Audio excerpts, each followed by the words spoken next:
Perasaan, emotion itu tidak didesain untuk dialihkan, dia didesain untuk dialirkan. Diterima aja. Dialirkan. Karena gini Mas, begitu orang sedih, terus dia pura-pura nggak sedih dengan pura-pura dia nggak apa-apa, dia lagi mengalihkan dan itu akan menguat, lebih kuat lagi gitu. Gitu kira-kira. Nah, saya mungkin mau cerita tentang tadi, mungkin kita akan bahas ini lebih detail di pertemuan-pertemuan berikutnya gitu ya Mas Hendra. Tapi simplinya kurang lebih begini aja. Teman-teman harus bisa bedain mana kesadaran dan mana pikiran. Oke? Mana kesadaran dan mana pikiran. Iya. Agak tricky itu. Oh, tricky banget. Super tricky banget. Oh, ini dapatnya 6 tahun Mas Hendra. Nah, Kang Abu, ini mungkin kita nggak akan lama-lama lagi ya, karena saya juga sudah capek barangkali. Apalagi Kang Abu dari pagi. Ini seru gitu banget kan. nih ya. Iya. Ini super duper produktif lah pokoknya. Seru banget. Mantep hari ini ya, luar biasa. Gini Kang, jadi ini yang mungkin akan bisa dipraktikkan langsung oleh sahabat-sahabat semuanya barangkali ketika ya namanya kita hidup kan mesti banyak hal-hal yang sebenarnya sudah kita kasih label, oh ini negatif, oh ini positif, itu datang kan. Marah lah, benci sama seseorang lah ya kan. Terus kemudian kita khawatir lah, takut terjadi sama anak, sama pasangan dan lain sebagainya gitu. Bagaimana supaya kemudian kita itu dalam setiap hari kita bisa konsisten netral. Nah, ini mungkin ada kaitannya sama letting go gitu ya. Sehingga ya udah hidup kita ini memang bener-bener kita surga itu ya saat ini di sini ini gitu. Itu gimana caranya menurut Kang Abu? Oke, jadi poin paling simpelnya Mas Hendra, meskipun saya ngerti orang yang dengar ini pasti bosan dengarnya, saya cuma bisa jawab latihan. Latihan gitu. Bahwa kalau tanpa latihan apapun yang kita lakukan, kita tidak akan terlatih gitu. Jadi saya selalu berbicara bahwa orang tuh bukan hebat nggak hebat sih, terlatih atau tidak terlatih selesai. Nah, justru ketika kita bangun tidur dan melihat ini sebagai sarana latihan, kita akan menjalaninya bahwa pelajaran apa dan latihan apa nih pagi hari ini sampai sore sampai malam yang akan saya alami gitu. Sehingga saya ngelihat ini semua sebagai petualangan gitu Mas. Bukan ketakutan, bukan sesuatu yang kan gini Mas, ada orang yang hidupnya tuh emergency terus gitu. Antisipasi gitu Mas. Duh nih kayaknya nanti gini, aduh gini. Terus aja emergency gitu. Dan ketika kita ada di level emergency itu, kita tidak akan melihat peluang-peluang baru dan kesadaran-kesadaran baru gitu. Nah jadi nomor 1 itu adalah latihan gitu. 3B, berlatih. Berlatih. That's it Mas. Nggak ada cara lain kecuali berlatih gitu. Contoh berlatihnya misalnya. Ya, contoh berlatihnya. Sesederhana, begitu gini, ada responsif dan ada reaktif Mas. Ini 2 dulu nih ya, supaya gampang. Belajarlah tidak reaktif tetapi responsif. Contoh, begitu ada sesuatu, kalau saya hanya merespon, saya tidak memberikan nilai dulu, Mas. Jangan langsung bereaksi, jangan. Respon aja dulu. Nih, yang saya sering bilang ya, Mas Hendra, kan ingat ya, bukan kadang-kadang, Deng. Segala sesuatu yang masuk ke kita ini pasti melalui panca indera. Dan panca indera ini sangat rapuh, Mas Hendra. Kan yang saya ulang-ulang ya, ada fotogenik berarti orang kalau di foto bagus. Ini jauh jenik Mas Hendra, dari jauh keren tapi dari dekat biasa aja gitu ya. Jauh jenik. Ketipu dari mata Mas. Iya. Buset keren banget nih. Nah, tar. Jangan reaktif keren. Respon dulu. Jangan-jangan mendekat. Nah, jangan-jangan biasa aja misalkan dalam tanda petik. Artinya, milikilah jarak antara peristiwa dan aksi kita dalam bentuk mengurangi reaktif tetapi memperbesar responsif. Jadi respon dulu nih. Ini maksudnya apa nih? Dengan gimana ya bahasanya ya? Di sini akan ada jeda antara bagaimana saya memutuskan untuk melakukan sesuatu action lah gitu loh Mas. Jadi kalau ada peristiwa, ini ada action. Yang terjadi ya biasanya peristiwa boost action. Ini sepersekian detik Mas. Tapi begitu ada peristiwa saya respon dulu, actionnya diam dulu Mas. Still dulu, hening dulu gitu. Saya ulang-ulang biasa Mas. Mau ngomong apa, pause dulu. Ini omongan saya bagus nggak, menyinggung nggak, bermanfaat nggak? Kalau saya udah lepas dari 3 ini, baru ngomong gitu Mas. Itu penting banget untuk kita lakukan. Nah, berbicara tentang letting go, Mas Hendra. Jadi nomor 1 ya, tips and tricksnya. Anggap aja di sini ada pause, pencet dulu aja. Pause dulu, tar. Jangan dulu marah, jangan dulu benci, sebentar. Jangan-jangan ada hal yang belum saya ngerti gitu. Berarti di situ ada jarak dulu gitu. Nah, yang kedua, saya rasa ini penting banget. Kalau mau ngapa-ngapain, mau memilih, mau membeli, mau apapun gitu ya, memutuskan, tolong tanya ini ulang-ulang. Simpel Mas Hendra pertanyaannya. Tanya aja, untuk apa? Udah gitu aja. Kenapa? Karena kita kebanyakan pengen merubah buah, tapi tidak memperbaiki akar nih Mas. Karena kalau buahnya diperbaiki, tapi akarnya enggak, dia akan berbuah yang sama. Saya kasih contoh yang real gini. Kita sangat banyak nggak tahu tentang perasaan dasar. Ini ngomongin letting go ya. Karena Hawkins itu selalu berbicara tentang letting go kembali kepada perasaan gitu. Karena ingat, perasaan kita saat ini itu hal yang paling penting dalam hidup ini. Karena satu perasaan bisa punya ribuan pikiran. Jadi once kita have good feeling, pasti pikiran kita akan bagus. Jadi perasaan itu penting banget. Nah, singkat cerita, banyak orang yang tidak menyadari perasaan dasarnya. Contoh. Mas Hendra, ini ada orang ya, kaya gitu ya. Terus dia udah beli mobil mewah banyak, terus pengen beli mobil baru, katakanlah mau beli Lamborghini, Mas. Beli aja. Mau beli gitu. Tapi dia ngelihat ini udah banyak gitu, si apa namanya, koleksinya. Oke. Nah, udah mulai belajar nih cara letting go. Pas dia mau beli Lamborghini, dia nanya, untuk apa ya? Ternyata Mas Hendra, ketika dia nanya untuk apa beli Lamborghini, perasaan dasarnya ngomong, karena dengan Lamborghini kamu akan dihargai. Berarti dia nggak butuh Lamborghini, dia perlu penghargaan. Terus ditanya lagi, untuk apa ya? Oh, ternyata, kenapa kamu pengen dihargai? Karena kamu merasa insecure, nggak aman, Mas Hendra. Oh, jadi ternyata cuman insecure, merasa nggak aman, nggak nyaman, nggak dihormati, maka dia beli mobil untuk apa? Berharap dengan mobil ini aku dihormati. Pertanyaan, mobilnya bisa baru, tapi akar si insecure-nya nggak hilang, maka 2 bulan, 3 bulan, bosan pengen beli mobil baru. Pengen beli mobil baru gitu. Ternyata bukan mobil yang saya butuhkan, bukan kemewahan yang saya butuhkan, bukan merek yang saya butuhkan, ternyata ada rasa tidak aman di dalam diri kita gitu. Nah sekarang kompulsif buying gitu Mas Hendra, dikit-dikit beli, dikit-dikit beli. Tapi nggak nanya untuk apa, akhirnya apa? Kita banyak mencari jawaban-jawaban dan cover-cover untuk melepaskan atau menutupi perasaan dasar kita, tapi akhirnya nggak sembuh-sembuh juga gitu Mas Hendra. Gitu kira-kira. Nah jadi, simpel aja gitu ya, supaya ini bisa dipakai dalam kondisi apapun. Pause moment, respon dan reaktif. Jangan terlalu reaktif terhadap apapun, respon dulu. Ingat ya, ini kebiasaan nih. Jadi berarti reprogrammingnya harus diulang-ulang. Pause moment, jeda sesaat. Dan yang kedua, sebisa mungkin selalu mempertanyakan untuk apa. Karena at least ketika kita bertanya untuk apa, kita juga punya waktu untuk memikirkan atau untuk memutuskan dengan pemikiran dan kesadaran yang lebih baik gitu. Simpelnya gitu Mas. Oke. Tapi by the way Kang, ketika kemudian ada seseorang yang menyakiti hati kita gitu, kita dirugikan gitu. Kang Abu kan sering memberikan formulasi atau sebenarnya kamu harus berterima kasih kepada orang itu gitu. Alasan kita harus berterima kasih itu apa Kang Abu? Gini Mas Hendra, kalau kita sakit hati, si sakitnya udah ada di dalam Mas Hendra. Sebelum orang itu datang. Iya dong. Iya. Karena nggak mungkin sakit itu ada ketika dia datang. Gini. Semua bentuk yang namanya luka atau sakit hati atau luka batin apapun itu penamaannya, itu semuanya udah ada di dalam diri kita. Simpelnya itu aja dulu. Gitu. Nah, orang yang datang ke kita, yang kita anggap orang ini membuat kita sakit hati, tidak begitu.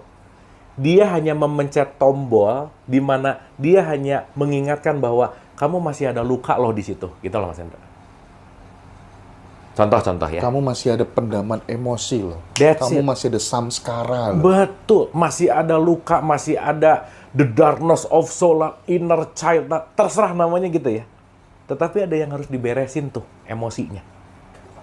Ya, aduh, ada yang harus diberesin tuh lukanya gitu kira-kira. Kan saya sering ngasih contoh gini, Mas Hendra. Kalau saya luka di pipi, teman saya megang tangan, kan nggak akan kerasa sakit. Tapi begitu dia megang ke sini, saya pasti teriak. Nah, orang yang menyebalkan, dia lagi pas nyentuh luka yang saya pada saat itu lagi menganga gitu lukanya. Jadi saya sakit hati nih. Kenapa?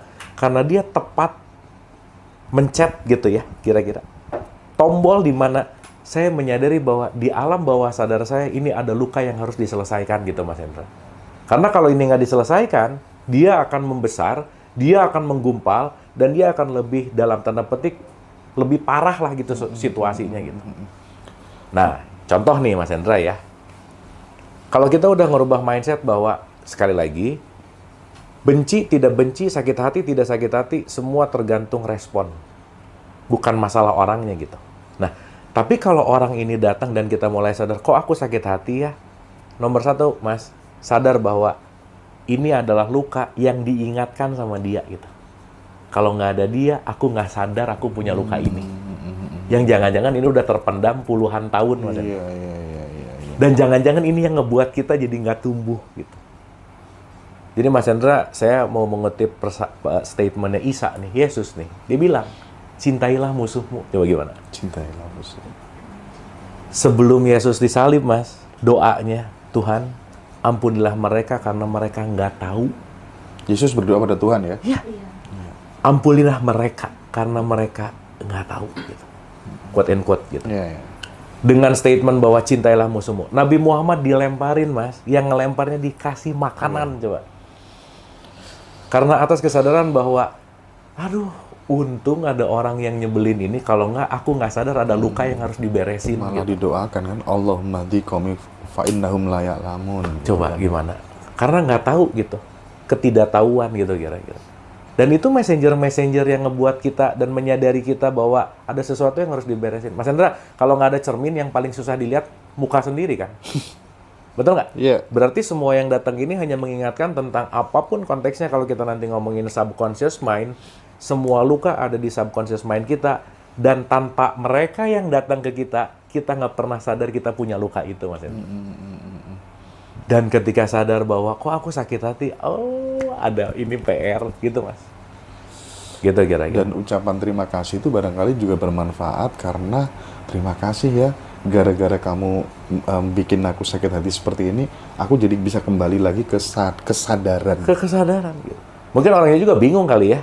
Kenapa makasih gue sebelin gitu. Habis gitu juga mungkin dia juga nggak akan berbuat jahat lagi gitu misalnya, quote and quote gitu. Apapun lah ya, apapun gitu. Tetapi poinnya adalah tidak ada sesuatu yang datang ke kita kecuali mau menumbuhkan kesadaran kita, Mas. Sip.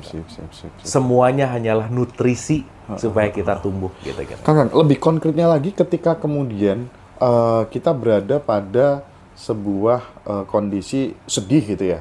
Oh, berarti langsung segera sadar. Oh, kesadaranku masuk ke kamar sedih. Yes. Karena gini, Mas Hendra. Sebelum masuk ke situ ya. Tapi mungkin ini kita perlu agak panjang, Mas Hendra, gitu ya. Cuman ini simpelnya aja dulu ya. Sip. Simpelnya gini.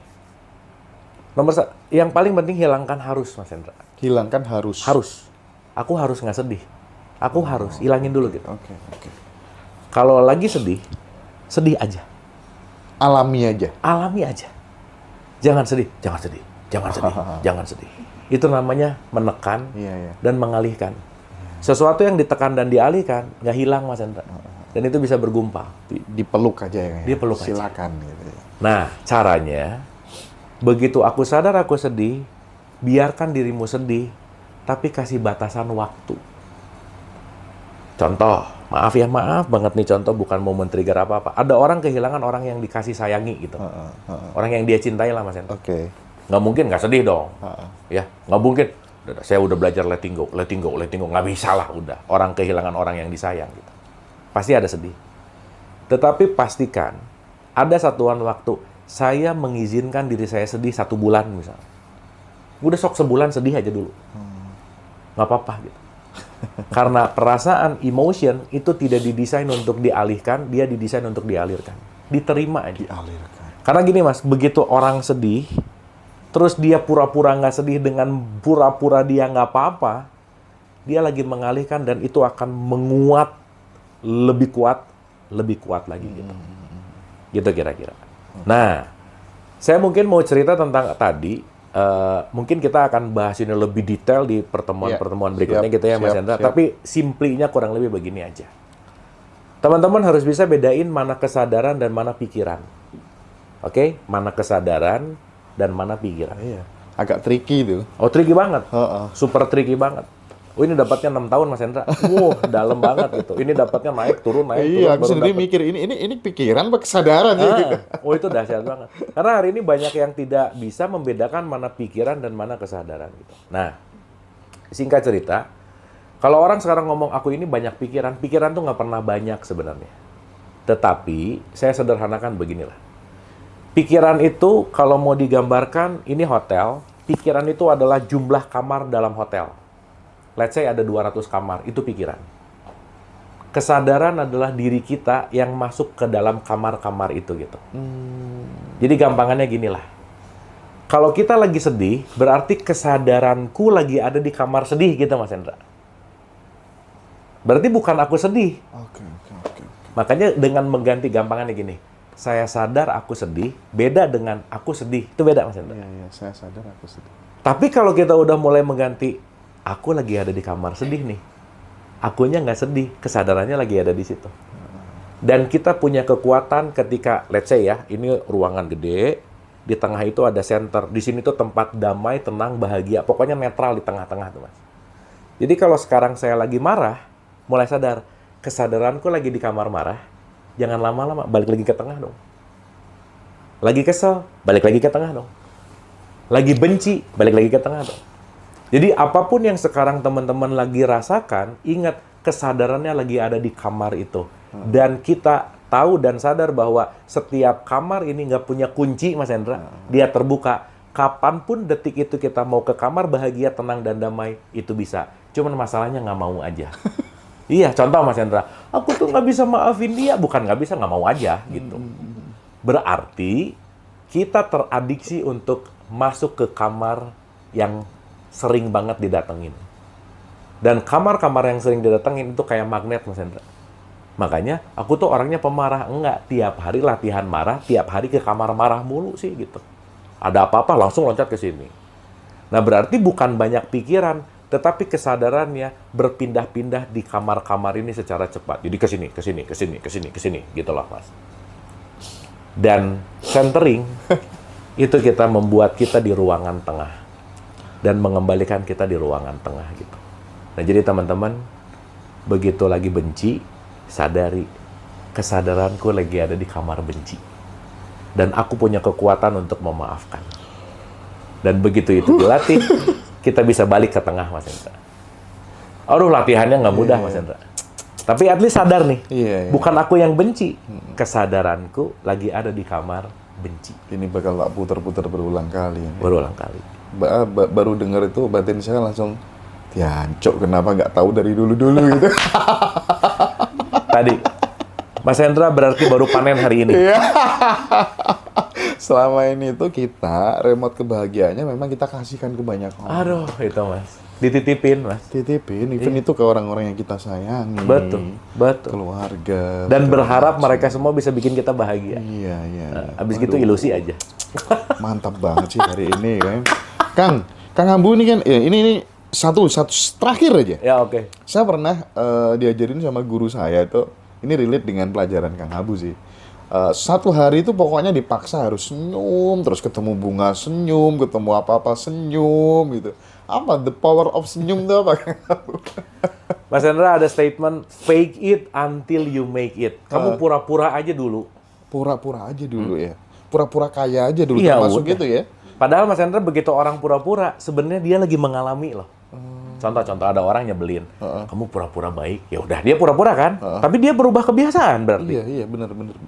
Iya. Oke, sip. Jadi kalau teman-teman lagi nggak bahagia, sok pura-pura bahagia aja. Ya.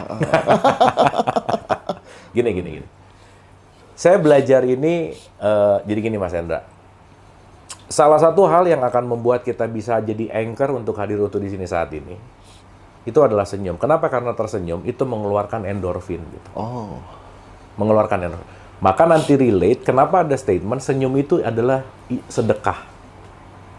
Karena kenapa? Begitu kita teman-teman, maaf ya, hari ini banyak banget orang yang susah senyum loh.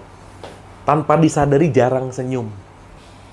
Padahal dengan tersenyum, smile gitu ya, apalagi nanti pakai hati gitu, sesederhana kita melatih ini, itu akan cepat banget untuk anchor hadir di sini gitu. At least endorfinnya lagi keluar gitu. Dan awalnya saya juga latihannya fake it until you make it, lagi kesel, gitu loh Mas. Tapi belakangan, karena saya pakai metodologi juga ketika saya meditasi tersenyum manis lepas gitu. Ternyata ketika tersenyum, itu mengengkerkan saya di sini saat ini, dan itu benar-benar cepat untuk merubah dari kamar benci, dengki, iri, dan seterusnya ke titik center gitu. Dan senyum itu adalah, buat saya ya, fast track ketika kesadaran saya lagi ada di marah. Gini aja. Gitu, misalnya ya. Zzz.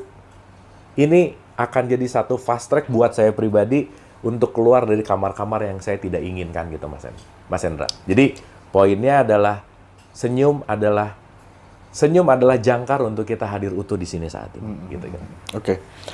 Acara terakhir tadi menurutku spesial banget, Kang. Diskusi-diskusi seperti itu perlu untuk kemudian sering-sering diadakan di berbagai macam kota. Yes. Dan tadi banyak-banyak sekali komentar, aku pengen dong jadi koordinatornya. Itu gimana? Gimana responnya Kang Abu? Ayo teman-teman, pokoknya terima kasih sekali lagi Mas Hendra, pemirsa Ngaji Roso, pokoknya yang suka nonton TikTok gitu ya, siapapun, saya terima kasih. Dan sama seperti teman-teman di Jawa Timur, kita tiba-tiba punya I.O. mendadak gitu ya, I.O. yang tiba-tiba ada karena kita mungkin terbuka untuk mau belajar bersama gitu Mas Hendra. Jadi teman-teman yang punya keinginan dan kemauan dalam frekuensi yang sama untuk menjadi entah itu koordinator atau apa untuk mengumpulkan di daerah mana gitu, mungkin kalau misalnya sudah terkumpul dan bisa terkoordinasi dengan baik, mungkin kita bisa menjadwalkan untuk kita terbang ke tempat teman-teman gitu. Mungkin saya nanti sama Mas Hendra bisa berkolaborasi untuk kita terbang ke situ gitu. Gitu Mas Hendra. Intinya gini Mas Hendra, sangat terbuka pada siapapun yang mau terus belajar, karena saya rasa kita jangan pernah lelah untuk mau belajar, itu sih Mas Hendra. Iya. Baik, Kang Abu dan sahabat-sahabat semuanya, saya hari ini mendapatkan pelajaran sangat istimewa, panen kalau bahasanya Kang Abu ya. Panen raya ya? Iya, panen raya. Hari ini tuh produktif banget, dahsyat lah pokoknya. Dahsyat banget ya. Jadi saya bisa simpulkan banyak sekali perjalanan-perjalanan indah yang pernah dan sudah kita lalui, tapi perjalanan paling indah adalah perjalanan saat kita pulang ke rumah gitu ya Kang ya. Yes. Oke. Dan pulang ke rumah di sini saat ini. Di sini saat ini gitu. Oke, terima kasih banyak Kang Abu. Hatur nuhun. Terus.